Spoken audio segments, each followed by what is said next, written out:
Good morning, good afternoon, or good evening. Wherever you are in the world, I'd like to welcome you to today's webinar, Extending the Enterprise CMS with Live Video. I'll be your moderator. I'm Tom Murphy, General Manager and Editorial Director for CMSWire and Simpler Media Group. Briefly, our agenda is simple. I have a few minutes of introductions, including that of Brian Prigge, our main guest today. We'll allow 15 to 20 minutes for your live Q&A, my favorite part of the program because it features you. Today's program has a giveaway, so please don't forget about our 2 free passes, $1,595 value each. This is to SP TechCon, the SharePoint Technology Conference, February 8th through 11th in Austin, Texas. You can visit the ramp booth there, number 601. We're going to announce those winners immediately after the Q&A, so stick around for your chance to win. Just a few housekeeping notes. You'll see a chat window in the right column. If you don't, there's a chat button at the top or bottom of your screen, and if you click it, it should pop up. Please use this to connect to the CMSWire host if you have any technical issues. Just the chat window for any technical issues. And you do that by pulling down the menu in the bottom there and choosing CMSWire host. Send your message there, and we'll get on top of that. There's also a Q&A window below that. At any time during the program, you can ask a question, and we'll put that in queue to answer after the main presentation. To do that, very simply, go to the Q&A tab, choose the option for all panelists or CMSWire host. It doesn't matter. You can choose either one, all panelists or CMSWire host, and then write your question in the box below. And don't forget to hit the send button. We have 2 interactive polls during this program. Again, a window will open up on your right side of your screen when we have a poll question. You'll see the question first in the presentation, and then we'll ask it. To vote, you need to use that ballot on the right column. You'll choose a radio button, and again, don't forget to hit the submit button. We want you to vote promptly so that we can tally the results and read them right back to you. CMSWire was founded about 12 years ago. We have more than 400 editorial contributors. Yes, we have staff, but most of those contributors are folks like you, practitioners in the field that we love to see your views on issues that we all work with. To become one of those contributors, you can go to our article submission guidelines on the bottom of our front page. Look for that button. If you can't find it, contact me. I'll steer you to it. We have over 200 articles a month. We have monthly editorial themes. Our main topic areas are customer experience, digital marketing, social business, enterprise collaboration, and enterprise information management. Today's program is brought to us by RAMP. It provides a next-generation media content platform that makes it easy for companies to manage live and on-demand video and audio content across a wide range of industries. You can find out more about RAMP at ramp.com. Without further delay, it's my pleasure to introduce Brian Prigge. Brian is the SharePoint architect and product manager. He leads the implementation of RAMP's suite of video hosting, search, and discovery solutions into custom SharePoint integrations. Brian, I'm going to turn the controls over to you, and I'd like you to take it away. Thanks so much, Tom, and welcome everybody. I'm glad you were able to join us today. As Tom said, the topic for today's webinar is extending the enterprise CMS with live video. We're going to look at ways that you can extend, specifically in this session, your SharePoint environment to include live video experiences for your users. Live video encompasses a number of things in the enterprise. We're not simply talking about webinars such as this, even though this is a live event, and this does have a live video component in the PowerPoint that you're seeing, as well as the screen share we'll be doing a little bit later on in the session. But it also encompasses things like training. When you have geographically disparate attendees to the training sessions, more often than not, companies are choosing to use live video for a training session rather than spend the travel expenses to get that user to a specific location where the training is going to take place. So training is a big use case for live streaming in the enterprise. Corporate communications is also a big one when you are specifically relating policy changes or things of that nature, oftentimes it can be beneficial to relay a message to the entire company at once or to an entire department at once. So there are times when email or video on demand simply is not sufficient in a corporate conversation, a corporate communication setting. Team meetings are also another place that you see live streaming.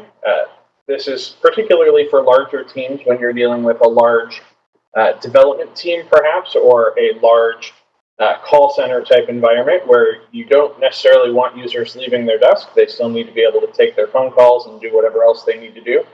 Team meetings are a large portion of live streaming, as well as executive town halls.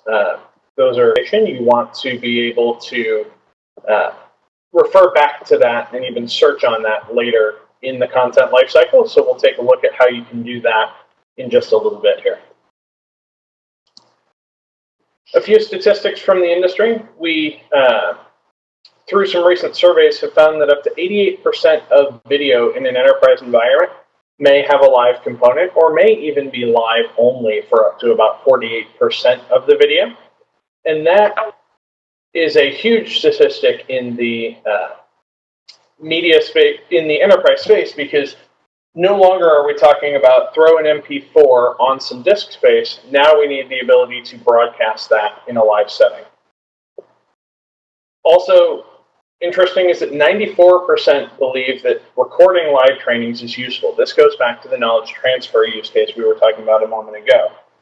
Not only do we need the ability to train geographically disparate, but we also need the ability to refer back to that training. And 94% of individuals believe that the ability to go back to that training is important.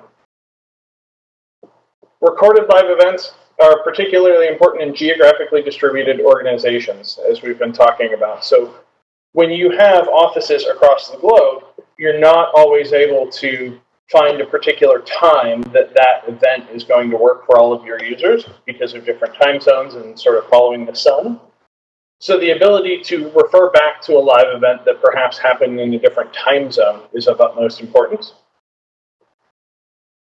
And then 90% also see that integrating that same video capabilities, the same live video we've been talking about and recording that live video, there is value in integrating that into your CMS, such as SharePoint. And we'll talk more about that in just a few minutes. But Tom, that brings us to our first poll question. It does indeed, Brian. Thanks for a great start to this program. And now it's time to get the audience involved. Our first poll question is, for what kinds of events do you currently use live streaming video within your organization? Simple enough question. You should be seeing a ballot on the right column of your screen. The options you have there are large executive presentations and town halls, medium-sized HR training courses, small group meetings or collaboration, or others, or not currently using live streaming video. Please choose one of the poll. But right now, let's focus on the poll. Brian, now you have a lot of experience here. I'm guessing that it's a multiple choice, really, answer, but I have a feeling the large executive presentations are going to lead the day because that's what I've seen most of. What do you think? I think that's right. I think we've seen in the industry the large executive presentations sort of leading the way in live meetings. And as the live meeting space becomes more easy to work with and easier to use within your CMS system, we'll see that number sort of trickle down to the medium and small sized meetings over time. Okay, well, we're just waiting for the results to pop up on the screen here, and as soon as they do, I will answer them. See if I can get them here. And yes, indeed, large executive presentation at town hall meetings lead the day with 38% of the respondents choosing that answer. 22% chose medium-sized HR and training courses, and 18% chose small group meetings and collaboration. 6% chose other. 16% said they're not currently using live streaming. Interesting results. Brian, I'm going to turn it back over to you for your analysis and your continued program. Thanks, Tom. I think those results are quite in line with what we're seeing in the industry today. Everybody is creating the live event, the live stream for their CEO, but a lot of times you have cost issues or cost limitations when going down to the smaller meetings. And we'll see as we go through the program today how you can alleviate both the cost implications there as well as the technical implications. So when we talk about live streaming pain points and when we talk about why those smaller and medium meetings aren't necessarily live events all the time, the number one cost, the number one objection we're seeing in the field is that the live system is expensive to set up and run. And I think that's true. I think the trend that we've seen in the industry, almost historically in the industry now, is no single vendor has been able to provide an end-to-end experience that goes from your end users through the technical back end and all the way back to your end users seamlessly. Many vendors are requiring that you set up your own sort of video infrastructure that runs as a shadow network to your main IT infrastructure. And of course, that has cost implications to it. So as we move through the program today, we'll see how as we move towards the consumerization of IT and as we move towards the ability to run live events in a more self-service manner, we can also drive down the costs by making some technology improvements on the back end. Live events also typically have a long lead time.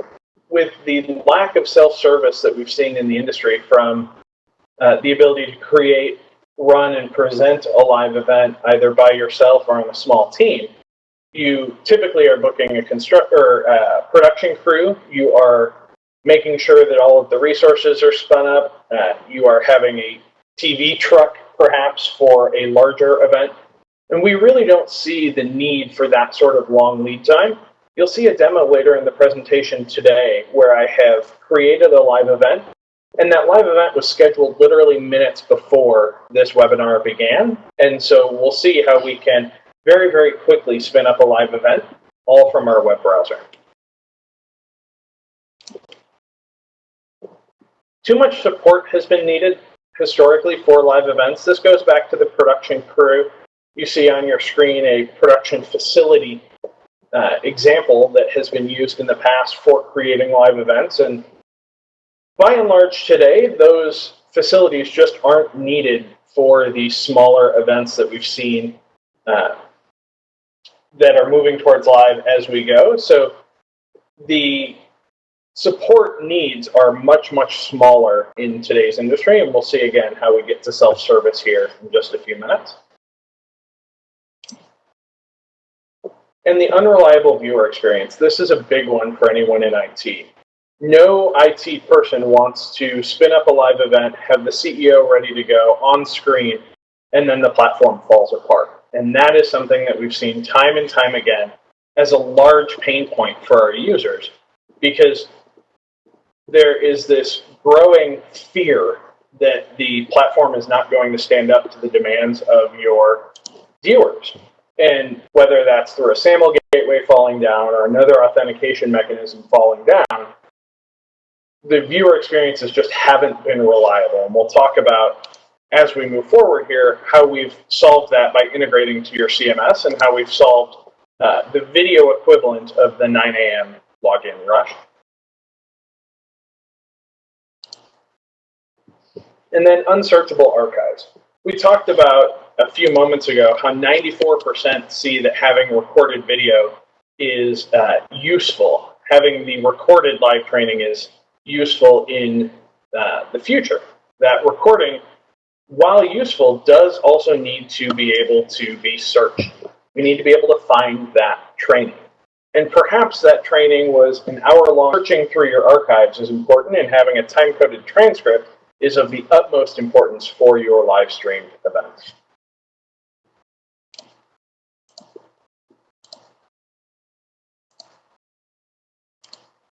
And then there are a number of others that are the reasons why people are not live streaming. These are simply the top 5. The expense to run the event, the long lead time needed for the event, the support team needed to run that event. And then after you've done all of that, you've spent the money, you've spent the time, you've gotten the resources involved, you still have an unreliable user experience or viewer experience. And then you also have no ability to search those archives moving forward. So when we take all of those pieces, those are sort of the top 5 reasons that people aren't live streaming today. There are a number of others. And that brings us to sort of our second poll question here of what's the biggest pain point related to live video? Tom? I love that question, and I love the slide you had about the searchable archives. It kind of resembled my office at points, and I have to clean that up sometime soon. Our second poll question is up on the screen. You'll see your ballot on the right side of the screen. What is your biggest pain point related to live video streaming within your organization? Is it that the technology expense to set up and run it is too high? Is it the lack of event support staff? Perhaps it's unreliable user experience, or you have no place to store or find recordings and archives. And if none of those make you happy, you can choose other as E. So please pick one of those answers, and we will tally your results as soon as we can and read them right back to you. Brian, once again, I'm going to ask you for your best guesstimate on where this is going to come in, and I'm going to guess it's the technology expense to set up and run. I think so. What we've seen in the industry is people, particularly IT departments, feel the need to spin up a full video infrastructure to support live events, and we just simply don't see that as the case. We think with newer technologies such as HTTP live streaming and WAN acceleration devices that you can scale your infrastructure, not your video infrastructure, which gives you a much better ROI story to tell about why you're ramping up your network. That makes a lot of sense to me, and our poll has ended. We're waiting for the results to pop up on the screen. Should take just another moment or two. I don't know how many times I've seen that problem pop up, that technology expense to set up and run, and also event staff just working on it. Our results are in, and sure enough, choice A, technology expense to set up and run, came in first at 29%. Our second response was unreliable user experience at 24%, and that can be a problem. 17% responded lack of event support staff. 11% said no place to store or find recordings, and 7% chose other. Interesting results, kind of in line with what I would have expected. For you too, Brian?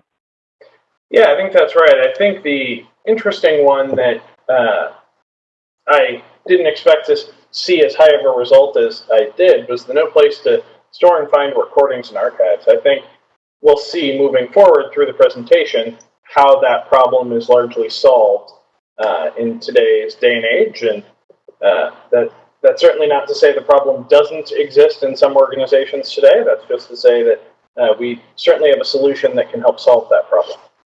My guess is folks are becoming more aware of that problem at this point. But please go on with your presentation. I'd love to see what you have in store for us. Thanks, Tom.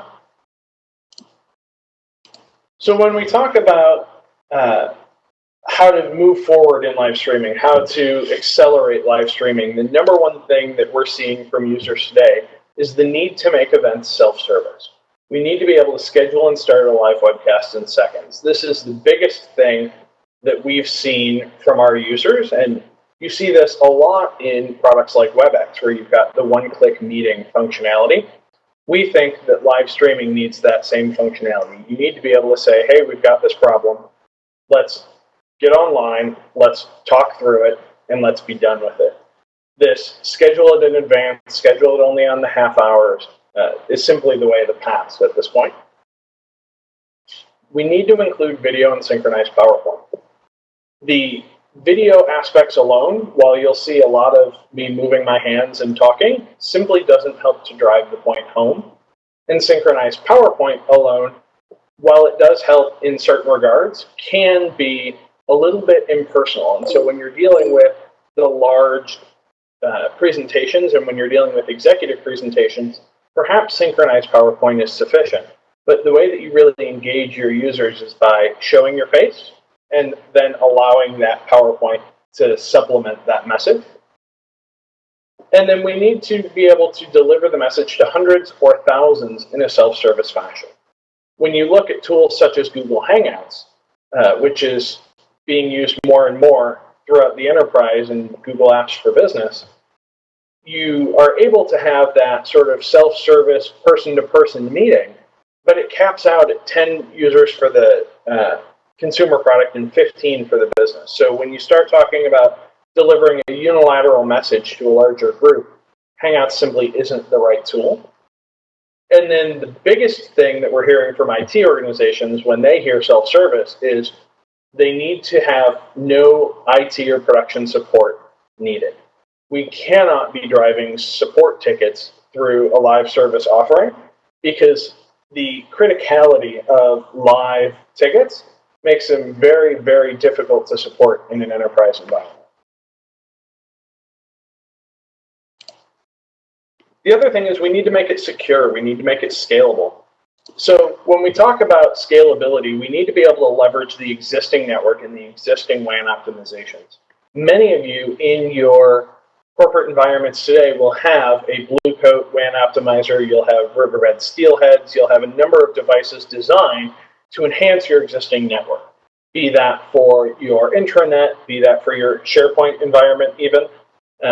Those optimizations already exist, and there's no reason to not piggyback off of that environment. There's no reason to spin up your own video network to support that goal. So we'll talk about how we can do that in a few minutes.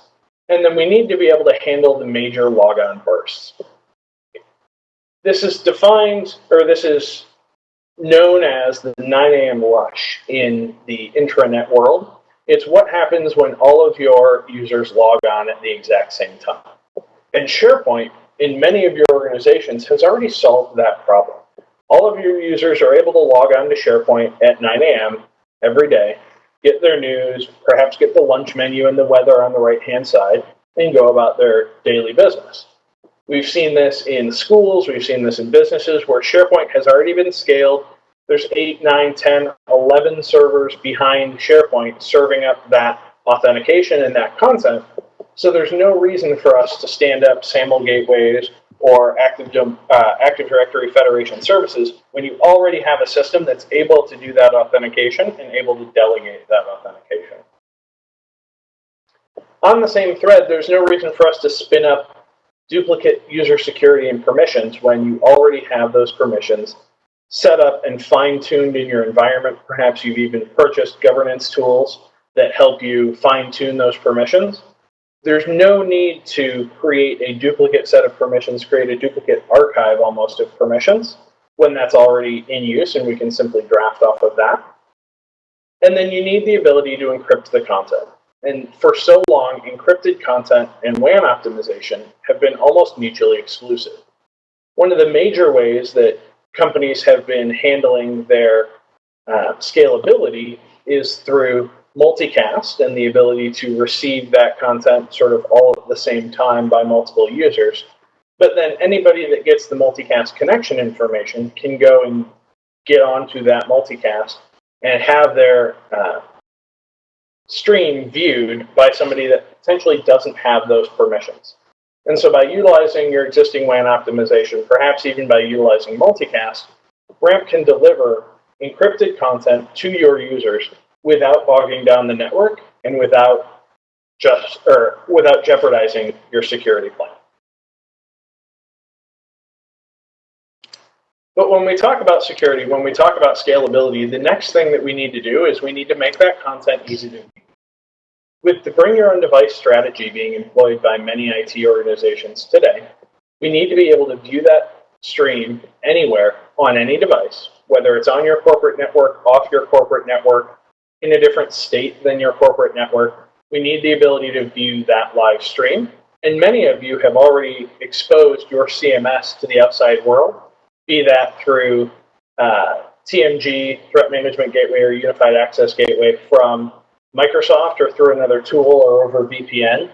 Many of you have already exposed your CMS, and so adding a portion to that CMS, adding a portion to SharePoint that allows your viewers to see that live stream on a page, on their iPad, on their Samsung tablet, on their generic Android device, on their iPhone, is of the utmost importance. And again, because of Bring Your Own Device, there cannot be any software to install. Software to install means that the users are modifying their devices, and ultimately driving support tickets, because not all software is maintenance-free. I would say that most software, if not all software, has some maintenance that needs to be done. And so again, in the same thread as scaling your network, not your video network, we want you to scale your devices, not your video devices. And so we don't want to install any software on that end user machine. And getting back to security, we don't want any additional users to have new logons, new passwords that they use once every 3 months for a corporate event and then have to call in to have it reset every 3 months, typically the day of or shortly after the meeting starts. They need to be credentials that they're using on a daily basis, and SharePoint credentials definitely provide that ability. And then users need to be able to pause and replay the live broadcast. The users need that ability because we shouldn't be forcing the user to decide. Perhaps you have a salesperson in the field. The user should not have to decide between listening to what the CEO has to say and taking a customer phone call. We don't want your users to make that decision because both have negative impacts. So the best case scenario there is the ability to pause the CEO, take your 10-minute CEO or take your 10-minute customer call, and then go right back to the CEO. So we need the ability to pause and replay the live broadcast, or perhaps it's not even picking between the CEO and the customer. It's re-listening to a section to make sure that you've got the best comprehension of what was just said. So again, pause and replay is of the utmost importance in any live event, no matter how you've scaled it, no matter what optimizations are in place. That is one of the top 5 features that needs to be on any live platform. And then the last slide before we jump into actual demo here is the ability to make the recording easy to find. Automatic recording and transcription is of the utmost importance. We need to be able to have that archive instantly viewable and then transcribed so that you can search within your native CMS and within the video itself, not having this sort of just blob of data sitting in your CMS that you have no real idea what's in. This is particularly true of recorded webinars such as this one. So CMSWire will be making this webinar itself available in the coming days. And the ability to find this webinar and go back to it and go back and say, what did Brian say about making the recording easy to find? Well, he said, it has to be easy to find. And we'll see that as we go through here in just a few minutes. And then the ability to find what you're looking for is great, but if it's in a 2-hour town hall video, we don't want to just find the video. We want to find exactly where in the video we're looking for. And the ability to find that exact point stops us from doing the fast forward, rewind, and that enables greater productivity in your users. So with those points in mind, I'm going to go ahead and share my screen now so that you can see the concepts in action that we're talking about. Give me just a moment to get that screen share underway. All right, in just a moment you'll be seeing on your screen the ability to see the live demo site that I'm looking at. We're seeing it now, Brian. All right, perfect. All right, when I jump down into the app, we get our thumbnail grid view.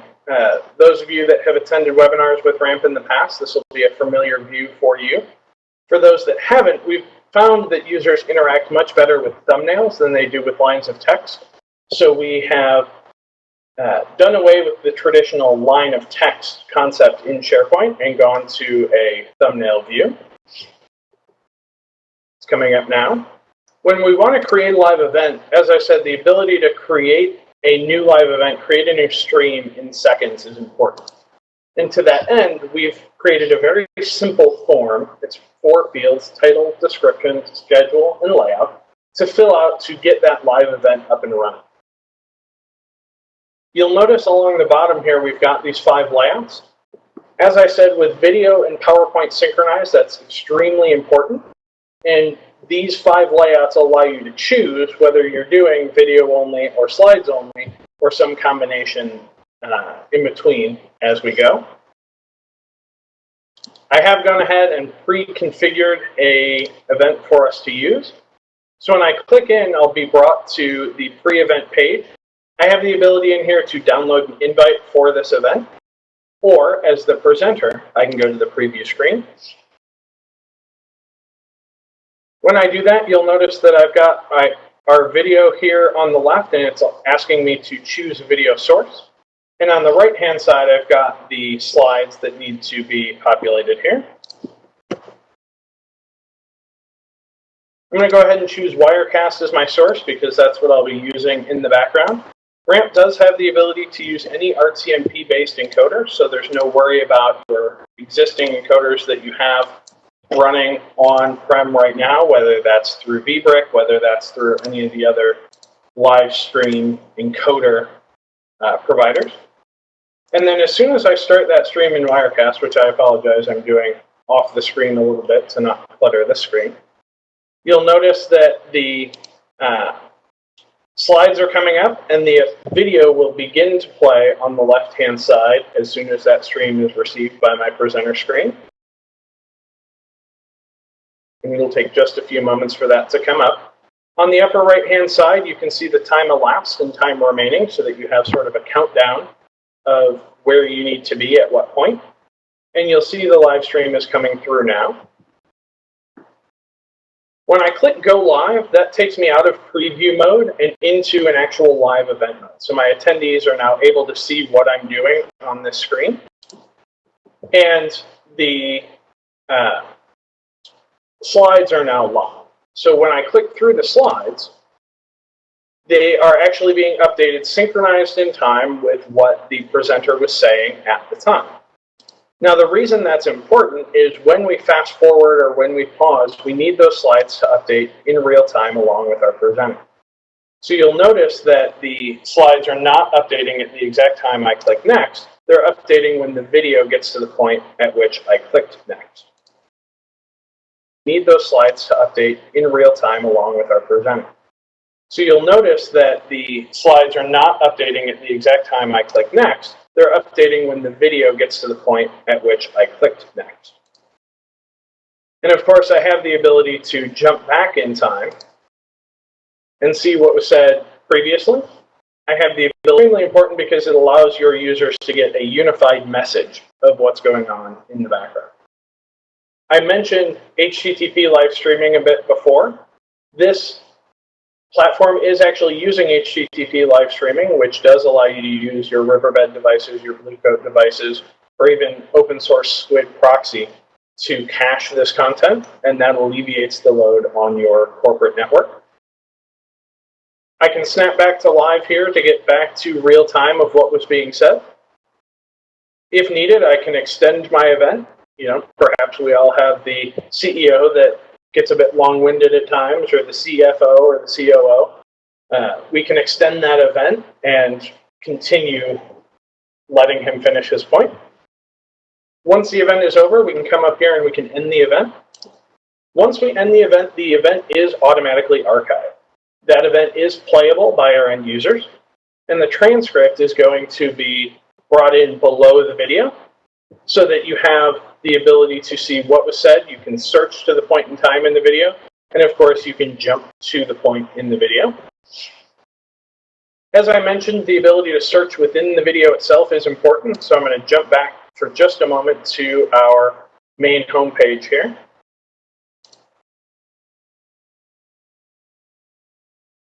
And you'll notice on a number of these videos, I have a blue bar beneath the video. Let me find one that has that.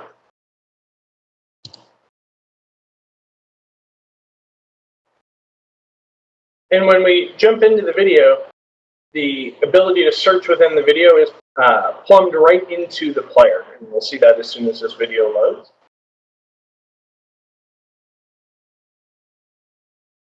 Give me just a moment here.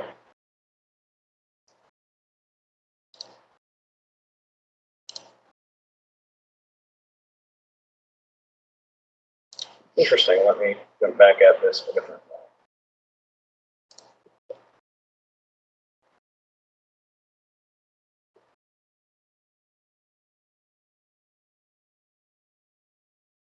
And there are some that are requesting to see the end user view. I can jump into that in just a few minutes here. When we click into the video here, we have the ability to search. And so if we search for SharePoint in this video, we can see that SharePoint was found at the beginning of the video, 8 seconds, 27 seconds, and 49 seconds. And we have the ability to jump directly to that point. So having the ability to very, very quickly get to the point you need in the video is, again, of utmost importance, as we said. And I can jump to the end user view for a live event now. So when we click into the live event, I do still have presenter permissions on this archived event. So the only thing that adds for me is this event archive bar. The end users are going to be seeing the player, the slides, and this title bar at the top. And they have that ability to jump around. The main difference between an archive event that's been transcribed and an archive event that has not been transcribed is below the video and slides. Once the event has been transcribed, you'll see that full transcript and the ability to click through. You'll also see the blue search bar on the bottom of the slides. So again, the main difference between the presenter view and the attendee view in archive mode is this title bar at the top. And then, of course, when we are in live mode and the presenter has the slides at the bottom, the attendee view won't see those slides at the bottom and, of course, the ability to control those slides. So, Tom, with that, I think we're ready to move to our Q&A section. Well, that's great, because we've got some good questions coming up here. I'll just need that control back, and we'll go to the demo, to the Q&A. And there we go. It is time for your questions. And if you have one on your mind and you haven't asked it yet, please go down to the Q&A tab. Type your question into the bottom and address it to CMSWire host. And don't forget to click the send button. Let's jump into the responses we have. And just before I do, I want to remind folks to stick around because we're going to have that big giveaway right after the Q&A session. Our first question comes from Tuan Bui. I hope I'm pronouncing that right. Thank you for your question. We are seeking advantages and benefits or reasons of migrating content from CMS hosting in WordPress to SharePoint. Any advice on that? Boy, I bet a lot of people go through that one. A lot of people do, and WordPress can be attractive because the licensing, of course, is quite attractive. But when you look at WordPress versus SharePoint, SharePoint is a much more collaboration-based platform, where WordPress is more of a one-to-many type, very, very effective for blogging, but not necessarily for collaboration. And in SharePoint, of course, you have the Office web apps and things of that nature. So you have the ability to both work with collaboration type content, as well as you have the blog features of SharePoint. So if I'm comparing and contrasting the two, the main benefit of SharePoint is that ability to collaborate, and then, of course, corporate governance as well. Let me ask a follow-up question to that. What's the biggest challenge of doing that, coming from a fairly simple system like WordPress to SharePoint? Is that something to be intimidated by, or what do you think? It can be something that can be intimidating. I would say the most important thing is there's no direct migration path. Your best bet there is probably to use the APIs of WordPress and the APIs of SharePoint and have a developed migration path to make sure that you are migrating appropriately and associating the correct permissions. Makes sense. Our next question comes from Alicia Trammell. She asks, what's your recommendation with Office 365 involving videos? For example, are there security implications? Are there streamability issues, storage, whatever comes to mind? There are. So the main recommendation there is to know your content and know who's creating your content, and then put those videos actually into team sites. Now, not necessarily in a video document library, because you're going to have storage implications there, right? You're going to hit your Office 365 storage quota. Microsoft did release Office Video Portal, which is sort of a great V1 from Microsoft. And for those looking to just sort of dip the toe in the water with video, it's a great first place to go. And then after I've worked with Office Video and I've hit some limitations there, that's when I would look towards vendors such as Ramp or any other Office 365 video provider. Okay, great. Pete Hagan has a question about search terms. He's actually asking if he can show him the logging of key search words, how they're added, but I'm not sure you'll be able to go back to the demo at this point. So he's asking, can these key... Fairly simple. Of course, the limitations that you're going to have there, many people are copy and pasting images and things like that into the PowerPoint deck. That's going to have some limitation because, of course, you can't necessarily pull text from an image without knowing that there's text in the image, but absolutely text in a slide deck can become searchable. Okay, great. Michelle Gilbert and Lisa Smith apparently have the same question. Is the Office 365 version an app that can be installed with Ramp? Absolutely. The Office 365 version was one of the early adopters of the app model with SharePoint and Office 365 specifically. You can actually go out to the SharePoint store and download a 30-day free trial. We'll ask for some registration information and some contact information, but you can absolutely get a 30-day free trial of that. You just need to be a site collection administrator to actually install the app. Great. And folks, I'm glad to see some questions coming in here. We're getting a few of them. We have time for to answer most of your questions today, so please keep them coming. Tony Miller asks, what integrations are there for LMS systems? Any options to add surveys and assessments inside the live event? So that is a feature that I'll say is coming soon. When you start dealing with LMS systems, of course, you're dealing with SCORM compliance. SCORM is one of those standards that's sort of going by the wayside a little bit. There are some newer standards that are coming up from that. So that is one thing that Ramp is certainly looking at. I will say, as far as options to add surveys and assessments, Ramp has a service called MetaQ that can be used to add those surveys and assessments. And of course, you can use a web part next to the live event, such as a Yammer web part or something of that nature, to add that collaboration in with the live event. Terrific. We have next question from Ram Ramachandran. He asks, can you share any rules of thumb on the impact to the corporate network bandwidth when playing video, like MB/user? Yeah, absolutely. So when we look at the impact of the corporate network, the sort of rule of thumb is the average stream is about a half megabyte per second, so 500 kilobytes per second. And so that, if you've got a 3 meg pipe at a remote location, can become very cumbersome when you're dealing with some of the more traditional video providers.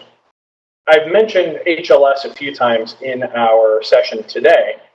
The main thing with HLS as it relates to Ramp's solution is you have the ability to put in that WAN optimization. And so the big thing there is you can request that video once, and that 500 kilobytes per second is hitting your corporate internet once, and then just being delivered throughout the network. So you can avoid internet gateway congestion using WAN optimization. Okay, great.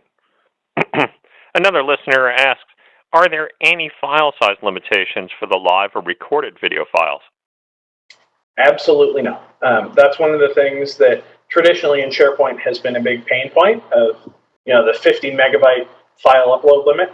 Ramp has bypassed that to make sure that the file never actually touches your SharePoint environment, so there's no worry about file size limitations. That's amazing, because I imagine that's a big concern for a lot of folks. It used to be a big concern for a lot of folks, and you're sort of taking that off the table. Absolutely. Okay, next question, or what are some of the differences between the Ramp video platform and the Microsoft Office 365 video? The implication that that has is it's no longer one per site. You can no longer permission by team sites or anything of that nature. You're looking at one per tenant, and you have to separate into channels. And it's a more cumbersome UI from the end user perspective, and you're not dealing with the ability to permission like you have, and you're not dealing with end users who know how the UI works. You have to sort of retrain what the UI works, or how the UI works, rather. Okay, that makes sense. Tuan Bui is back with a second question. What are supported data types for video on SharePoint? So that's a great question. It's one that we get a lot. When you're dealing with RAMP for SharePoint, there are over 20 file formats that we support to date. So the better question to ask is what data types aren't supported. Of course, we support MP4, we support FLV, MOV, and a number of other pieces. You'll see moving forward that there will be some greater support around content types that are not necessarily traditionally video and come from other collaboration portals. You can be looking for an announcement on that within the next month or so from there. Okay, great. Kendra Sue Robinson has a question about the transcripts. She asks, how are the transcripts generated from the webcast? Are they automatic, or is there a file upload? It's a great question. So RAMP actually owns our patented speech-to-text engine. We, to my knowledge, we're the only video vendor in the space that owns their own engine and can provide that engine for you with their own technology. So we do have our own speech-to-text engine that will give you a good degree of accuracy when actually looking at that transcript. The flip side to that then becomes you can upload your own transcript as well, perhaps for a scripted marketing piece or something of that nature, or scripted training. And we will align that to the audio so you get that same jump to point within the video. The other point to be aware of there is that speech-to-text technology is not necessarily going to give you 100% accurate transcripts. So when you start talking about the CEO address or things of that nature where the content is highly sensitive and needs to not be error-prone, we can offer human transcription as well that will give you that very high degree of accuracy. I'm intrigued by the part where you said you could use a transcript and sync it to the video. What process does that? What does that involve there? That's a break down the transcript that you uploaded into that level of detail, and then align that with where it thinks the words were in the audio content. And so it's almost like taking and telling the speech-to-text engine what was said and just telling it to put it in place, so to speak. That makes a lot of sense. Sounds great. Song Lee asks, is there any load balance settings or bandwidth limitation, and how many end users can watch the live streaming meeting concurrently? Well, when we talk about load balancing, of course, RAMP in the cloud is load balanced. As a SaaS provider, we do provide high availability. We can work with bandwidth limiting from a corporate network. You know, perhaps you've got a number of users in an area with a small amount of bandwidth. We can take input from your IT department and limit the bandwidth that users in that location are allowed to get. As far as number of users watching the live stream meeting concurrently, we don't set a hard limit on that. We think that anybody that has permission to watch the meeting should be able to watch the meeting.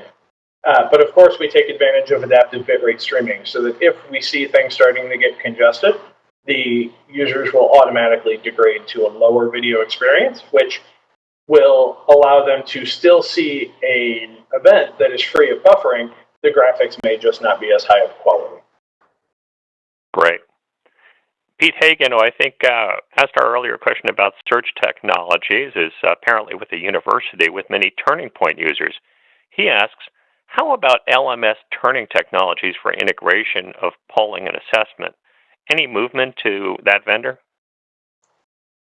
You know, if I'm being honest, it's not a name that I've heard a ton of. It's definitely something that As we look towards LMS integrations in the future, we'll be digging much more into that piece. But as we sit today, is there any requirement for video players for SharePoint? Can the video be downloaded to play offline clients? That's a great question. That is a great question, and the requirement is there's not really a requirement for the video player in SharePoint. The video player is provided by RAMP, and it's RAMP's MetaPlayer framework. And we make sure we have a team of folks dedicated to that player and to keeping that player up to date to make sure that your content is going to play on any device. As far as downloading the video, when we talk about offline clients, that becomes a little bit tricky when we talk about desktop clients because we want to ensure the security of your video. And so we don't automatically allow download to desktop clients, though that is something that we can turn on if you'd like. We do have a mobile app that we're going to be announcing, which will allow encrypted offline storage within a mobile app on Android and iOS. Great. Hey, Brian, what WAN optimization technologies do you support for live streaming video?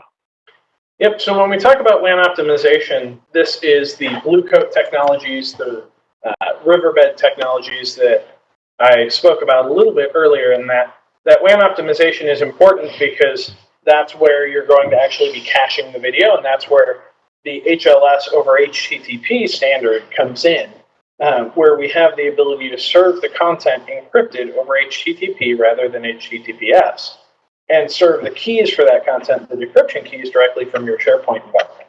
So you have a much smaller footprint and much less complex caching infrastructure with that integration. Okay, great. Ram Ramachandran is back, and he has a good question too. Can you set security ACLs on portions of the video based on user authority so that the same video can be shared across different security groups? Boy, that's a fairly complicated process, I would imagine. Yeah, that's an interesting question, because a lot of times what we see is that rather than rely on an access control list for portions of a video, what users tend to do is actually chop up the video into smaller sections and upload those into specific lists, specific sites within their SharePoint site where those users automatically have permissions.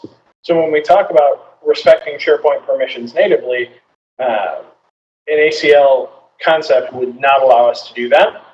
So our users tend to go with chopping up the video. Great. We're down to our last question. If anybody has a final one, maybe we can still sneak it in, but their last question here is, how is pricing determined for RAMP Video Live? Is that user-based? So by and large, the pricing for RAMP Video Live is based on number of concurrent events. And I want to be careful about how I phrase this. So it's not number of events. That's a very different concept and tends to be much pricier than what we're talking about with RAMP Video Live. This is number of events going on at the same time at any given time. So you are almost creating dedicated swim lanes for live events, and the pricing is determined based on how many swim lanes you'd like. Okay. I don't see anybody else lining up for the microphone here, so let's move on to our giveaway portion. Brian, those are terrific answers to a lot of great questions from our audience. I want to thank our audience members for those. Yes, and now, Brian, would you start giving us a drum roll, please? I want to give away the 2 tickets to SP TechCon in Austin. That's going to be February 8th through 11th, and RAMP will be there in booth number 601, so you can come by and say hello to Brian and his friends over there. Okay, here we go. Winner number 1 is Paula Davis. And winner number 2 is Carrie Ruer. I hope I'm pronouncing that right, Carrie. It's Carrie with a K and Ruer, R-E-U-E-R. I hope you will both be able to go to the show. If you're not, let us know. We'll pass those passes along to somebody else. You can just message CMSWire host now to confirm or contact us after the program. And now it's time to wrap up our program. Oh, I skipped the winner slide there. Okay. Well, I want to thank everybody who participated in this program. It has been recorded. A video recap and article will be emailed to every audience member, and it will be available on CMSWire.com in just a day or two. Thanks again to Brian Prigge. I learned a lot today, Brian. And a really great presentation. I loved your slides. And I want to thank RAMP for sponsoring today's event. If you're out there and you have a company that's interested in sponsoring a webinar, please contact us at webinars@cmswire.com. Now I want to thank our crew, Candace Quee, Director, John Lewis, Producer, Anton Asen at the controls, Casey Scheld on social media, and signing off for CMSWire.com, for RAMP, and Simpler Media Group. I'm Tom Murphy. Thanks for being with us.